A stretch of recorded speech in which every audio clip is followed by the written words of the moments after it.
The fight to Pacquiao. Oh! Pacquiao! He's out. He's out. It's over. Oh my God! It's over. Manny Pacquiao. It's over. Cannot get up on time. Over. It's over. Manny Pacquiao. One punch and his eyes. Sa Philippine Boxing, may isang pangalan ang nakaukit na bilang pinakaunang mantsa sa record ng ating pambansang kamao. Siya ang boksingerong gumawa ng ingay na yumanig sa Pilipinas noong dekada 90. Ngunit sa kabila ng tagumpay na iyon, ang sariling buhay niya ay naging isang mabigat na laban na hindi niya inaasahan. Ngayon, himayin natin ang kwento ng kanyang pag-angat, ang masakit na pagbagsak at ang trahedyang sumubok sa katatagan ni Rustico, the Exterminator Torrecampo.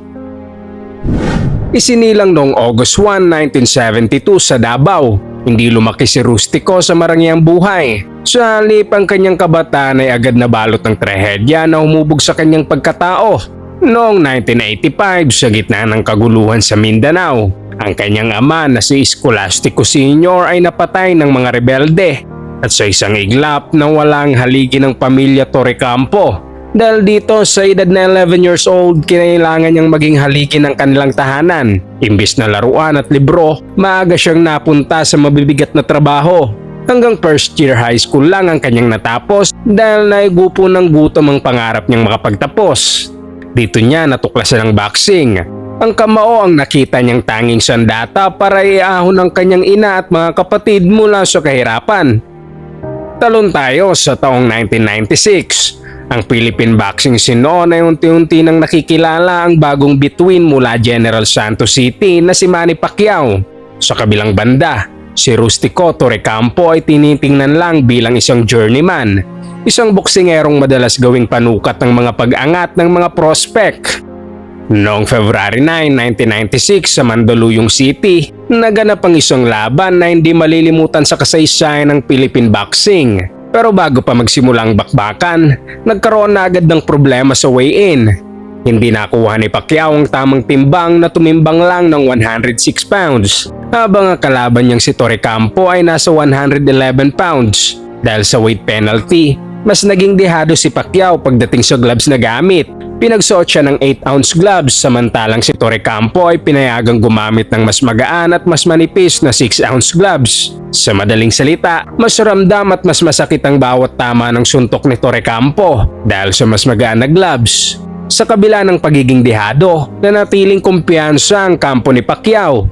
Tiwala sila sa kanyang bilis at sa hawak niyang malinis na 11-0 record at naniniwalang hindi siya matatalo sa gabing iyon.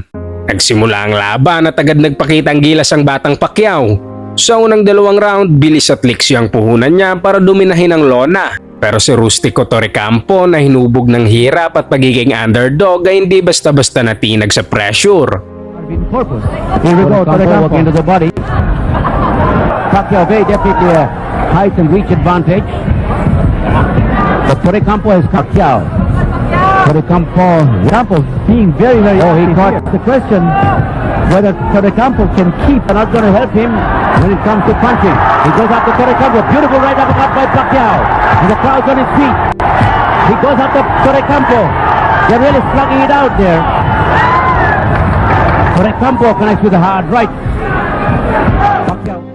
Pagpasok ng third round, doon na nakakita ng butas si Rustico. Habang agresibong sumusugod si Manny, biglang nagpakawala si Torrecampo ng isang short counter left hook na swak sa panga ni Pacquiao na sinundan pa ng isang body shot. Dito na bumagsak si Manny at biglang natahimik ang buong arena. At sa kauna-una ang pagkakataon ng magiging greatest of all time ay humalik sa lona. Hindi na nakabangon pa si Manny hanggang sa matapos ang bilang ng referee. Oh, coming out of nowhere, Manny Pacquiao, his eyes are crossed. You know, what a punch! He caught him flash in the mouth. Oh my gosh! Watch him, he dropped his right. Yun. Aray! It was a chin. It was a chin, yeah. And he got his glass. Pero ito ang pinakamasakit na parte. Sa kabila ng makasaysayang panalong iyon, ang naiuwing premyo ni Rustico ay 6,500 pesos lang. Ganun lang kaliit na halaga para sa taong bumasag sa record at nagpabagsak sa isang future legend. Dito mo makikita kung gaano kabagsik at kalupit ang realidad ng boxing sa Pilipinas noon. Dahil sa panalo, Inaakala ng marami na ito na ang simula ng pag-angat ni Torre Campo patungo sa world stage. Pero tila may mabigat na kapalit ang kanyang tagumpay. Isang buwan lang matapos ang makasaysayang panalo niya laban kay Pacquiao, muling sumabak sa ring si Torre Campo. Pero dito na nagbago ang lahat dahil sa gitna ng laban nabali ang kanyang kaliwang kamay. Pero dahil hindi na ipagamot, hindi rin gumaling ng tama ang kanyang kamay. Dito na nagsimulang gumuho ang kanyang karera. Habang si Pacquiao ay unti-unting sumisikat sa Amerika at humahataw sa ilalim ni Freddie Roach, si Rustico naman ay nabaon sa limot. Nagretiro si Rustico noong 1997. Pero ang gutom ay hindi kailan nagre-retiro. Bumalik siya kung saan siya nagsimula, sa manual labor. Naging tendero siya ng mami sa mga gilid ng kalsada, nagbuhat ng semento sa mga construction site at naging delivery helper. Noong February 2011 sa edad na 39, sinubukang mag-comeback ni Rustico at nanalo siya via knockout laban kay Giovanni Bualan. Pero alam niyang wala na ang dati niyang bilis. Ginawa niya lang iyon para sa gatas ng kanyang mga anak.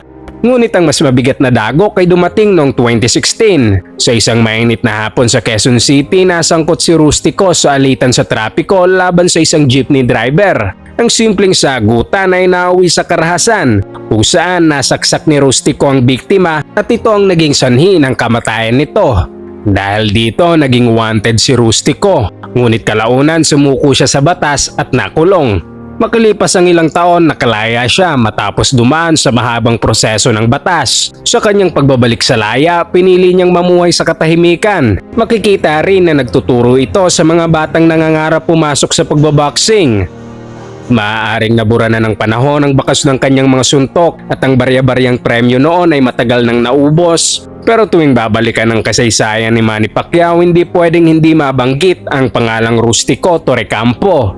Isang paalala na sa mundo ng sports, walang permanente. Ang kasikatan ay parang usok na mabilis maglaho. Pero ang marka ng isang mandirigmang sumubok bumangon mula sa bawat trahedya, yan ang kwentong mananatiling buhay habang buhay.